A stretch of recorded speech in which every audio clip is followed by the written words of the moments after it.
Hi guys, this is your Maring Cam. So, this is the day 3 na.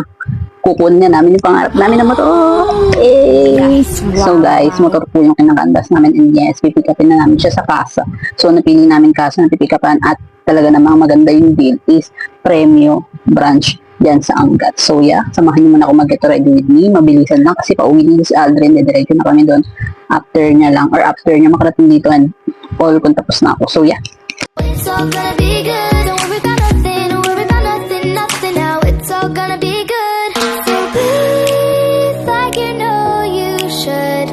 Yeah, breathe till you've understood. Until you're feeling like it's up again. Feel it. So yeah, tapos na ako mga bakla. So paalis na kami, samahan nyo kami. Sundin ko muna yung mga panipernalya ko dyan. Ang pangit ng nails ko dahil na. Yeah, hindi natin pwede kalimutan dahil napakainit mag sa Sandra Cyber. Mga Mariko, ito na nga. Ito na yung araw na pipikapin namin si Storm. Yes, second punta na namin dito sa Premio Angat Branch mga Mariko kasi napakaganda ng deal nila dito. Hindi na para i-chika pa yun. Pero kung sa Premio Branch kayo pupunta, ay masay maganda talaga yung deal nila. So yeah mga ate ko, isang stock na lang to nila na Smart Edition. Bakit isa? Kasi nung unang punta namin walang stock. Kaya naman nung araw na sabi ko basta kung walang Smart, sige, okay lang mag-manual. Pero ate ko, talagang God's plan. Meron silang Smart Edition nung araw na pagpunta namin.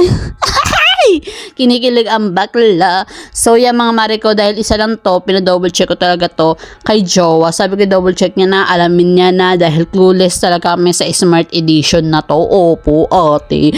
Talaga naman sabi ko, sige, laban natin mag-smart tayo, pero dapat aralin natin. Parang babalik tayo sa grade 1, ganun. So anyway mga bakla, bago niya to i-test drive, talagang tinuro na rin naman ng agent ng Premio yan. And bago ko bayaran mga ate ko, eto na. Eto na talaga, malakalaking big purchase talaga. Ay, talagang big purchase ko itong mga mare ko. No joke, talagang hindi biro yung pera na nilabas ko dito. And so far talaga naman bago ko ito ma-pick up, diba?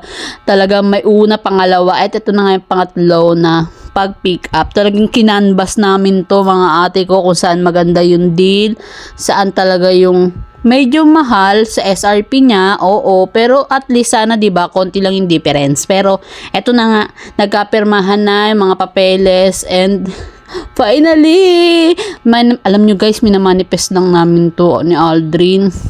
Magte-third year na kami.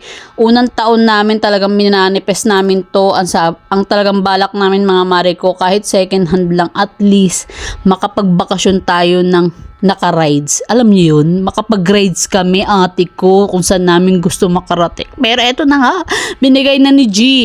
And talaga namang eto na. Talaga namang nauna na. Talagang nauwi ko siya, ate ko, na-rides ko siya. And after 8 years, nakapag-drive din ulit ng motor finally. Opo ate, ganun katagal ako na hindi nakapag-drive ng sarili kong motor. And alam niyo na yung kwento nun? Hindi ko na para kwento, tsaka na lang. Pero 8 years ate ko, 8 years ago talaga. May motor si bakla. Pero anyway, eto na, uuwi na kami. Pero syempre, meron tayong mandatory full tank. Full tank ate ko. Pinafull tank natin yung pagkalabas ng kasa. Opo. Buti na lang hindi inabot ng 500. Muntik lang. Tsari. So mga ate ko, pauwi na kami and kakain muna kami ate ko dahil hapon na to. Si Alden galing pang trabaho.